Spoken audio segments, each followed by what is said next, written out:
Welcome to Wining and Dining with Jim White, the show that introduces you to the men and women who create the flavors you love. We're delighted to have with us today one of our finest chefs and one of our most famous chefs, too, Stephan Pyles. How are you, my friend? I'm great, Jim. Good morning. Thanks for having me. I'm so happy that you were able to join us here. And you've got all kinds of travels coming up into the summer and fall. You going to tell us about those? Absolutely. Some of them are even fun. I bet. Yeah. These are Stephan's culinary research trips, of course, so he can bring back some interesting flavors that he spotted, of course, in his own inimitable Flora Street Cafe or Stampede 66 style. And also back with us again, our good friend Troy Dungan, our guest gourmet. Hello, sir. Good morning. How you doing? It's great having you here with us. Of course, folks, you remember Troy for all those wonderful years on Channel 8 doing the weather, but you may not have known that also during all of that time, Troy and his wife Janet were traveling everywhere, much like Stephan. You probably crossed paths in a few of these exotic spots. Yes. And really a student and a fan of good food and good wine. Oh, absolutely. That's what all the pictures, when you come back from vacation, it's people eating and drinking. I don't know what that's about, but that's what we do. That's the only reason people travel. Sometimes I know not only what restaurant we're going to in Venice or Rome, I know what I'm going to order. So that's the way it works. It's great. And you're with us all month for these shows to serve as our guest gourmet.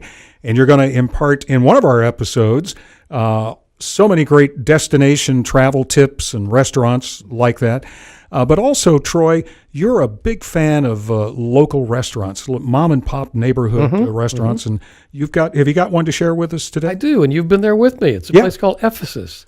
It's at Meadow Central, a guy named Cengiz Yamarutas. Okay. He's from the Asian side of the city of Istanbul. Absolutely good guy. We greet each other, call each other brother. It's a Mediterranean or authentic Turkish restaurant, and it's another BYOB. You can't beat that with a stick. Well, I think Vicki and I have some plans to take some friends there this weekend. So we enjoyed being with you. We have to get back over there to Ephesus. And it's good to be here with Stephan. As I said, you're in town for a minute. Because yeah. I wake up, look at Facebook, and here's Stephan and Paula Lambert in some exotic location causing me to commit the sin of jealousy. But it's okay. It's forgivable. You know you could come with us.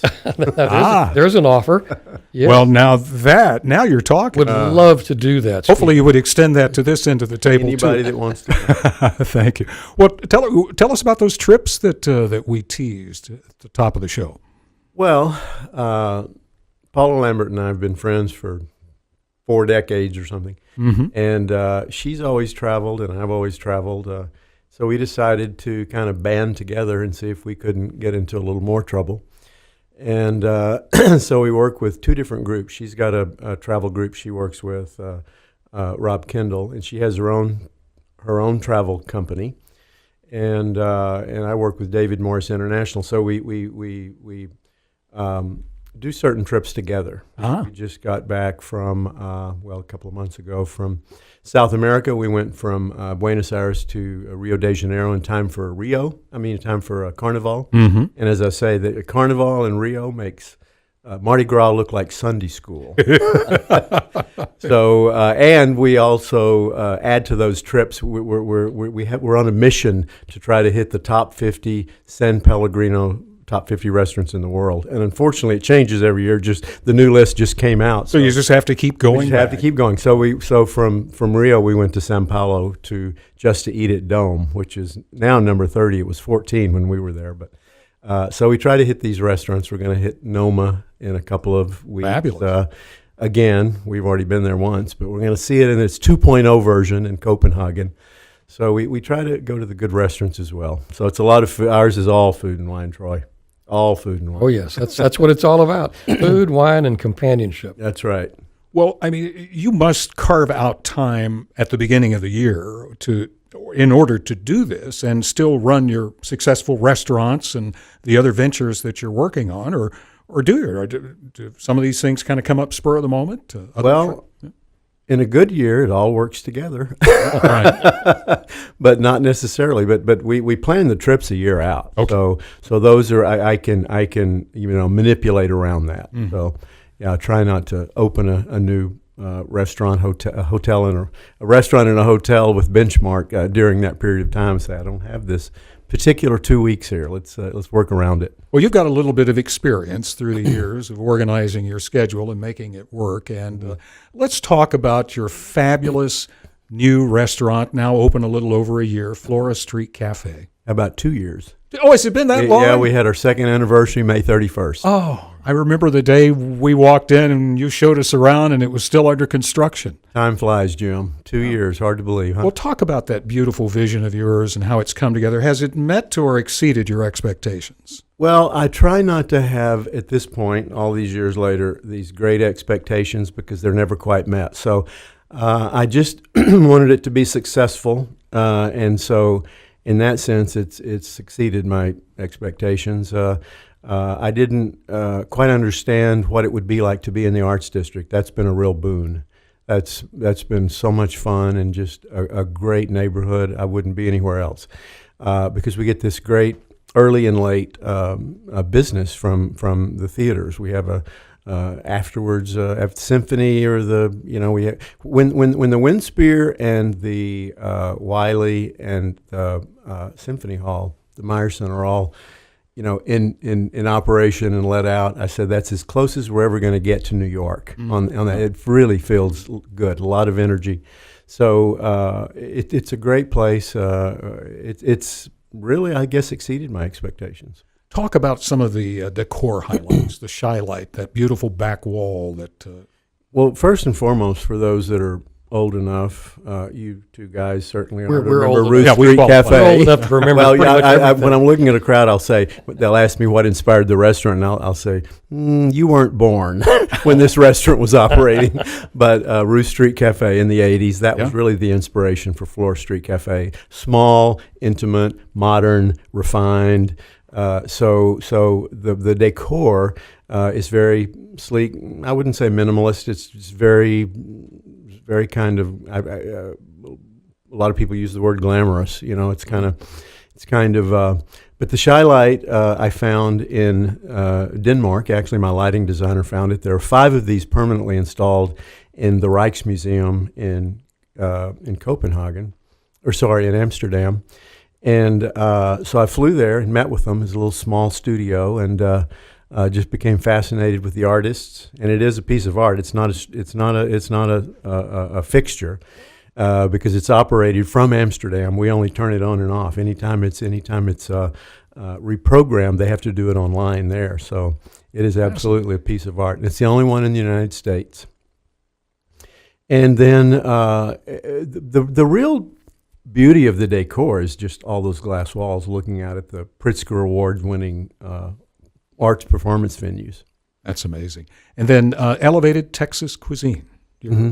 Well, that's what I called it, and I said, when I figure that out, I'll let you know. And 2 years later, I might have figured it out. It's still elevated. It's still elevated. Yeah, we're thrilled to be currently the only 5-star restaurant in Dallas from the Dallas Morning News. Congratulations. So it is very elevated. It's my vision there was to do what I've always done. I've learned to dance with the one that brung you. I learned that in West Texas. And so I wanted it to be Texas, I wanted it to be Southwestern, but I wanted it to be refined in something that didn't exist. So it really is, my background is in French cuisine. I studied with the masters of the 80s of the 3-star Michelin chefs like Paul Bocuse and Alain Chappelle and the Trois Gros brothers. So my cooking has always been a little more refined, but I have to get that sort of really earthy, Hispanic, Latin flavors into it that exist certainly in Texas. So it's really all the Texas, all the foods, the ingredients, the cultural aspects that exist culinarily in Texas, and I've tried to really bring that up and elevate it to a very stylized presentation and one that is, worthy of the setting. All your training still, you can take the boy out of Sweetwater, but you can't take all the Sweetwater out of the boy.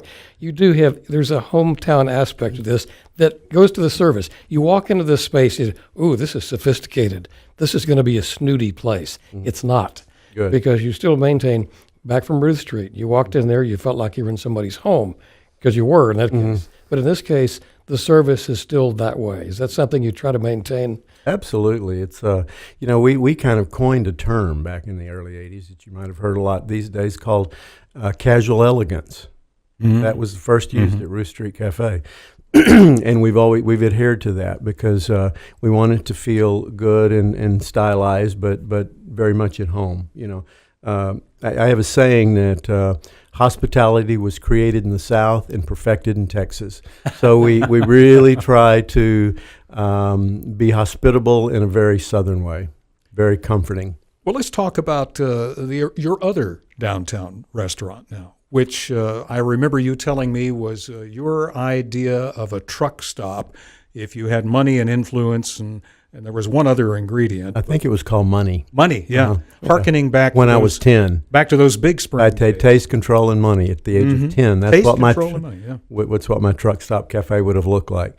Yeah, So we had Stampede 66. It's a fabulous place, and, Yeah, and we- it really does incorporate all. we had my family had the local franchise of the 66 truck Phillips 66. We had a truck stop in Big Spring, and so it incorporates all those elements, one way or the other. Just at least in my mind, what I remember it to be. So it's a fun place. It really is. I think the ultimate Texas sort of experience in Dallas. A lot of people have said, well, maybe this is Stephen's reimagined Star Canyon. What do you say to that? Well, that was an inspiration, certainly. Yeah. It was an inspiration. It's sort of a maybe Star Canyon 2.0. Mm-hmm. And we talked, I think I've spoken to you about this, my work with Benchmark Hospitality, the hotel group. And we are doing a second Stampede 66 in Allen, Texas. I don't know if you knew that. No, I didn't. In probably January, late December, early January. Do you know the location now? Yes. Can you reveal the Oh location? yeah, I know you know it. Yeah, it's the city of Allen is building a conference center, and Mike Kennedy of Alterra Development is building a Delta Marriott hotel, and it's all one function, all one site. And Benchmark, the group that I work with, that I consult for, is operating the entire thing. So we're doing a license agreement, much the way I do at the airports, for a Stampede 66 there. So it's across from Waters Creek. Is that right? I think. Okay. I'm getting to know Allen. Well, it's a lovely community. Yeah. It's It's a booming community. It is. My goodness. It's incredible up there. So then, what's your description of the menu, the cuisine at Stampede 66? Then Modern Texas. modern Texas. Yep, modern Oh, yeah. Texas. It really is all the elements that there are as many as 32 cultural and ethnic influences in Texas cuisine, and but the primary ones are range cooking or cowboy cooking, Latin or particularly Mexican food, Southern, and then a little bit of Cajun Creole from the because we share the Gulf of the Bay with Louisiana, so there's a little bit of that, but mostly those three: Mexican, Southern, and range cooking or cowboy cooking, we call it. Cowboy bone-in ribeye Yep. will never die, right? Nope, it won't. I that- wish that's I sort had of the standard, trademarked isn't it? that. And the Heaven and Hell cake, it's still there, right? Yeah, Heaven and Hell cake. Yes, when I moved Stephan Pyles to Stephan Pyles Flora Street Cafe, which there was a month in between, I sent all the classic dishes that had been around since Roost Street or Star Canyon to Stampede 66. So we have the tamale tart with roast garlic custard and crab meat, the Southwestern Caesar salad with polenta croutons, the cowboy bone-in ribeye with red chili onion rings, and the Heaven and Hell cake there. Stephen, 2 years ago when That's you a meal in itself. It A certainly big is. meal. big meal. I remember some of those fun evenings at Star Canyon. In Oh, fact, yes, yes. Your restaurant introduced Vicky and me. We Mm-hmm. met each other at Star Canyon thanks to you and your Well, fabulous cuisine. I've said many times I'm going to write a book because so many people have met at my restaurants, gotten engaged at my restaurants, a few have gotten married, and some have gotten caught. Why you would bring your mistress to your wife's favorite restaurant, I'll never know, but you deserve the glass of Veuve Clicquot in your face. Yep, And I've seen it all. that's amazing. There comes the book.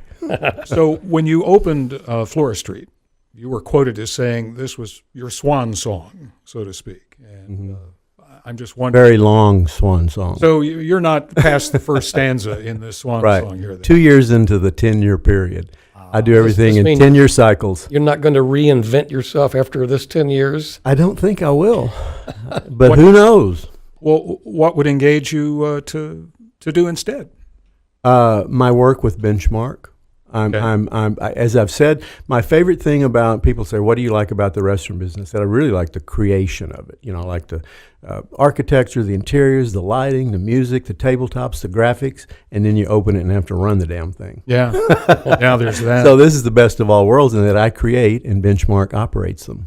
So would you be taking your concepts then and planting them like you are in Allen and other places around through Benchmark, or maybe Yes, creating? I've already begun to do that. Okay. I just finished last January a concept in Basking Ridge, New Jersey for Verizon Wireless. Sorry, AT&T in Dallas. And You had your chance. But it was I brought them really the Stephan Pyles concept with that kitchen and everything Okay. for their these. What's most interesting is that these corporate campuses.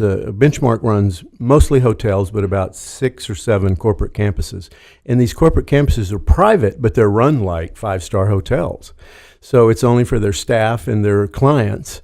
And so it was very interesting. I said my favorite thing about doing that concept there was there would never be a food critic there because it's private. So I've already done that one, and then I'm working on now Stampede and Allen, and also Texas A&M in College Station is building their first hotel on campus right across the street from Kyle Stadium, and Benchmark is running it. So I'm doing the restaurant there as well. And that's been a fun experience. That's a small town. I thought Big Spring was small.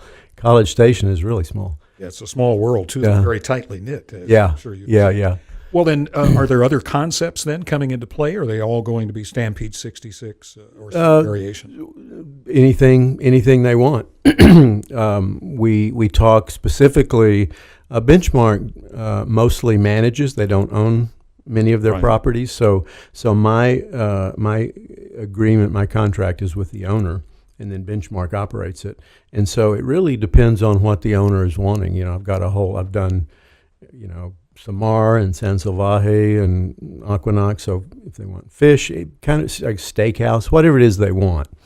What I find is that they typically want what I'm known for. So they want some kind of Southwestern or Texas influence in there somewhere, or modern American or something. What's the first thought that comes to your mind when people ask you to think back to those heady days when you and the gang of 5 rode in with Southwest cuisine? What image comes to your mind, or what story pops up? Dean Fearing's mullet. It's improved quite a bit. And my afro.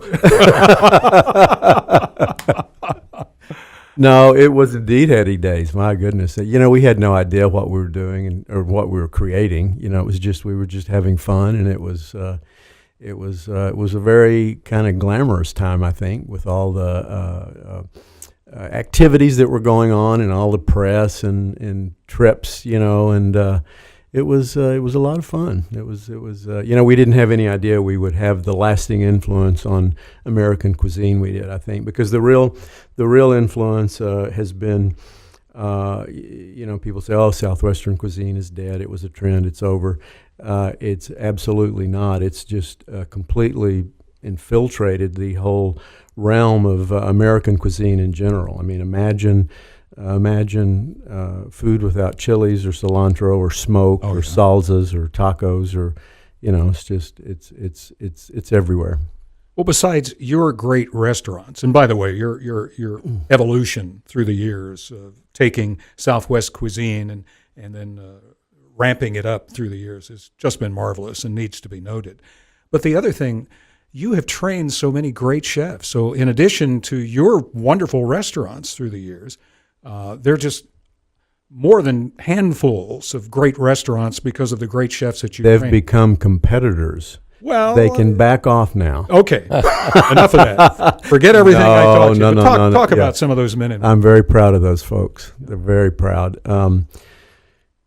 Matt McAllister at FT33. He's keep your eye on him. He's not going anywhere. He's close to FT33, but he's got an exciting new venture coming up. He's going to continue to be on the cusp of American food. Tim Byers at Smoke is just a remarkable young man who just is so creative and has the energy. Mm-hmm. I would like to have a tenth of his energy. He's putting a new concept in at Legacy Hall. He is, and he's very excited about that. Yeah, he and I, in fact, are doing a barbecue. We're very involved. I've gotten all these guys involved and girls involved in No Kid Hungry, my charitable organization, and he and I are doing a No Kid Hungry event, a barbecue at somebody's house this weekend, so I'll tell Tim you said hello. Please do. Catherine Clapner at Dude Sweet Chocolate was my pastry chef for years. She's become one of the leading chocolatiers in America. I'm very proud of her. Kevin Rathbun is the king of Atlanta. He is the big chef in Atlanta. Worked at Baby Ruth for 10 years. Jay Chastain, I'm proud of Jay. He's opened up a new restaurant, or he's the chef at the Charles over in the Arts District. They're everywhere. Proud of them. Very proud of them. And great chefs under your tutelage now at Flora Street Cafe that I'm sure will become household names. Yeah, if they haven't already, yeah.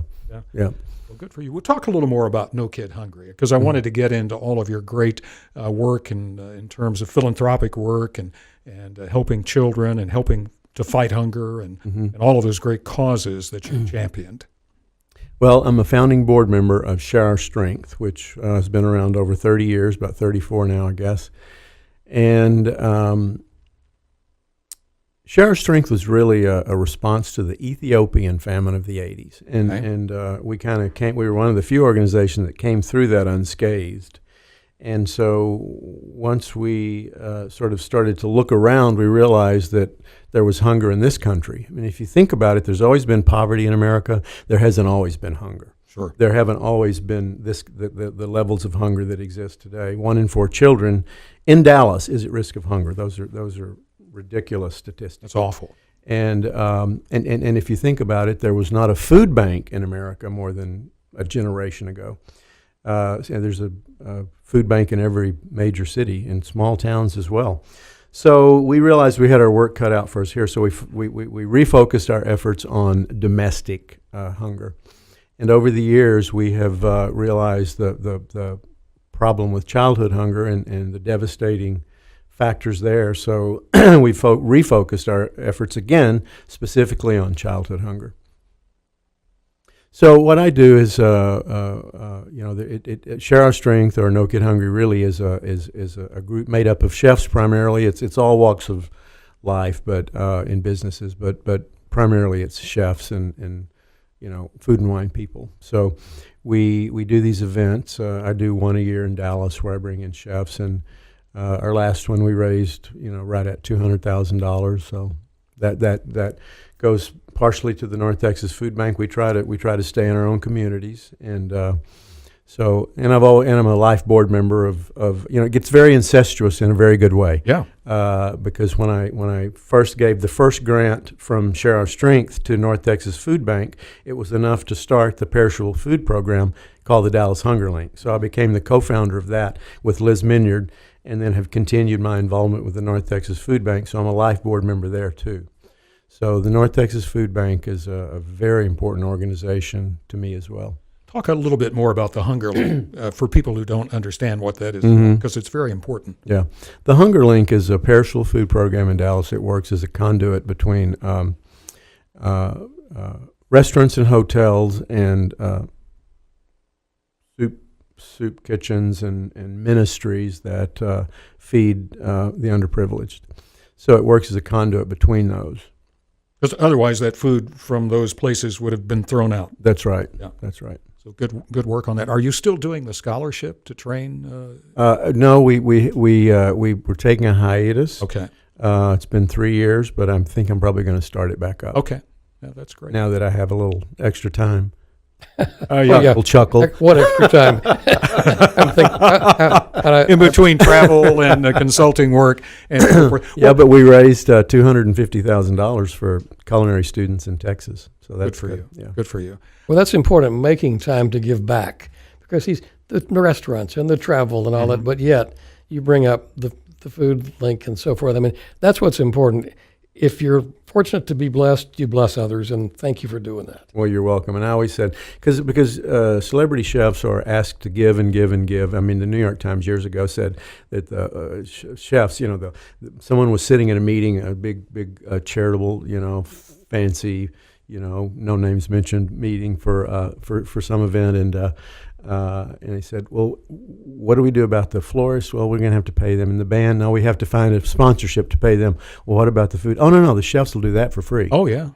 And so, it's like, so we have to really be selective of what it is, because we could spend the rest of our lives doing charitable events. So we've all selected things that are very important to us. And now I've used it as a tool, because when someone will say, "Can you do this? Can you come cook in my home?" I said, "Sure." And can you give to my charity? What can you do for No Kid Hungry? Mm-hmm. Are you going to buy 2 tables? Oh, well, So it works, So it's important. And so of all the organizations and the charities out there that I could have dealt with, it just made sense to do something with Hunger Relief, because I truly believe that it's incumbent on us that have made a living and a good living feeding people that we need to be helping people that can't afford to feed themselves. Exactly. As the wise person It once, just makes sense. Yeah, it's not what you've gotten, but what you've given that counts. Mm-hmm. How much of your menus through the years have been influenced by your travel and tasting cuisines and other cultures and other parts of the world? Well, it's hard to say a percentage, but I would say a lot. And it depends on the concept that I've done. Is there a favorite area for you that you keep going back to because there are always new exciting flavors that you're discovering? I sure like South America, and Peru in particular. Yeah. And I should have been born Spaniard. I love Spain. Conquistador. I can't, and to me that's this beautiful connection, because if you think of Mexico and South America without the influence of the Spanish, it wouldn't exist. It wouldn't be the same. So there's this beautiful old world, new world sort of connection that you find in South America, and I try to tie it back to Spain. So it's a good link. I like to go both those places. And that's not to say there's anything wrong with, discovered Shanghai lately. That's a pretty fun city and great food. And so it really is where I was last, but I keep coming back to Spain and South America. That's great. That's great to know. How do we stand up now? How do we stack up in the Dallas-Fort Worth area in terms of other restaurant cities around the country? Are we going strong? Is this an expanding, progressive, moving forward time? Or well, you're going to get a different opinion from me than you would somebody else probably, because I'm very proud of what we've done over the past 3 or 4 decades, and I see the absolute growth and expansion and refinement. And we're a much different city than we were even 5-10 years ago. So I don't think we're in the top tier. But we're definitely strong second. We're not Chicago, New York, San Francisco, Napa Valley, but we're certainly second tier strong. I think we're as good a restaurant city as any other in Texas. Austin and Houston being very strong, but I think we're it's interesting. We're becoming. I have this saying that in doubt because of the arts venues. The arts district finally being finished, and we're I believe it's the largest contiguous arts district in America, with the bridges and all these wonderful things, the restaurants. I say, in Dallas, we're finally becoming the city we always thought we were.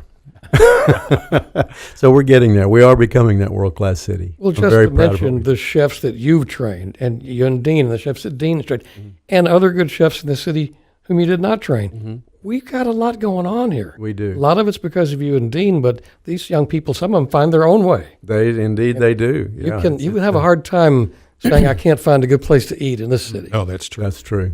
Stephan, thank you for your amazing career and your big heart and your help to this community. in so many ways, and especially for all the great meals. Please keep them coming beyond this 10-year period. Okay. I have no choice. I got to keep traveling. And Jim, it's such a pleasure to sit down with one of the good guys, which you are. Thank you. God bless. Thank you, Troy. Great to see you, Troy. Thanks for being with us on the show. And Troy, Yes, ma'am. Yes, thank- sir. yes, ma'am. Yes, I looked sir. at this pretty lady in the corner and said, That's a smart man. Thank you for joining us as our guest gourmet, and more great tips from you coming up on our next show. absolutely. Pleasure to be here. Thank you, my friends. And remember, if anybody asks you what you're making for dinner, tell them reservation.